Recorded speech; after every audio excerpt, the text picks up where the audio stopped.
بسم اللہ الرحمن الرحیم۔ السلام علیکم۔ مرغیوں کی اچھی صحت برقرار رکھنے اور بہترین پیداوار، بہترین نتائج حاصل کرنے کے لیے پولٹری برڈز کے تولیدی نظام کے حوالے سے معلومات شیئر کی جائیں گی، جن کا مقصد ادویات پر خرچ نہ کرنا اور مرغ بانی کو منافع بخش بنانا ہے۔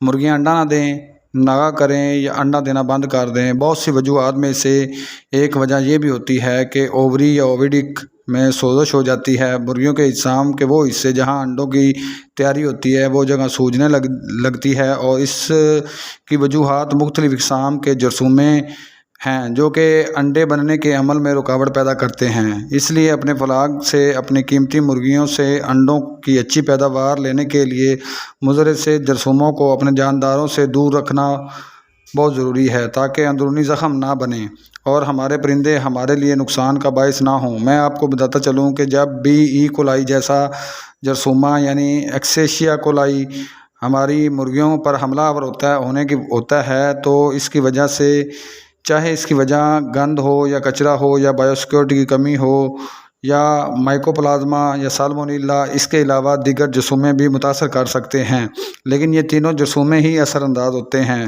ای کولائی، مائکوپلازما، سالمونیلا، جو کہ اووری کی فلوپین ٹیوب کی سوزش کا مسئلہ بنتا ہے، جسے ہم سالپنجائٹس کا نام دیں گے، جس کا حل اور علاج یہی ہے کہ ان کو پھلنے پھولنے اور چکن تک پہنچنے سے روک تھام کرنا۔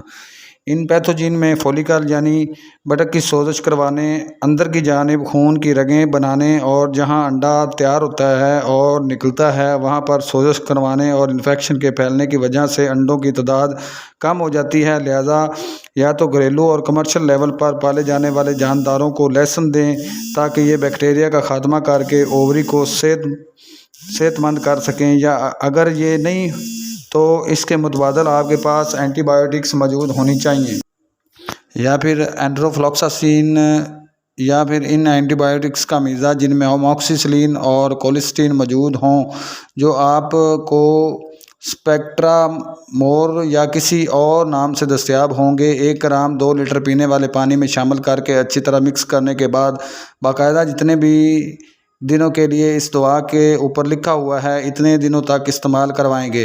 اگر آپ چاہتے ہیں کہ آپ کے پرندے ایسی صورتحال تک نہ پہنچیں تو اس کے لیے کچھ مخصوص انتظامات کرنے پڑتے ہیں، جیسا کہ جراثیم کشی اسپرے، بایوسیکیورٹی اور امیون بوسٹر وغیرہ کا استعمال۔ ریپروڈکٹیو سسٹم کے 2 بنیادی حصے ہوتے ہیں، جس میں اوپر والا حصہ جن میں بطخ یعنی فولیکلز وغیرہ بنے ہوتے ہیں۔ انفیکشن کی صورت میں ان فولیکلز میں غیر ضروری رگیں وینز دکھائی دیں گی اور یہ وقت کے ساتھ ساتھ سکڑتے جاتے ہیں۔ یہاں یہ اوپر بنتے ہیں۔ ان کے بننے کے بعد جب انڈا بنتا ہے تو اس کے بعد اس نے انفنڈی میں جانا ہوتا ہے، وہاں سے میگنیم میں، پھر اسمس سے ہوتے ہوئے شیلف گلینڈ یا یوٹرس میں، اور یہاں سے وجائنا سے ہوتے ہوئے وینٹ سے انڈا باہر آ جاتا ہے۔ ایک تندرست برڈ میں اووری ڈکٹ، میگنیم، اسمس، شیلف گلینڈ اور یوٹرس میں سے ایک بھی ڈیمیج ہو تو یہ مسائل آ سکتے ہیں۔ سمجھنے میں یہ نام ٹرمنالوجی ذرا مشکل ہے، لیکن یہ معلومات رکھنا بہت ضروری ہے۔ تو امید کرتا ہوں کہ یہ انڈا نہ دینے کی وجوہات اور ان کا جو سبب بنتے ہیں وہ ساری آپ کو سمجھ آ گئی ہوگی۔ تو اجازت دیجیے، اللہ حافظ۔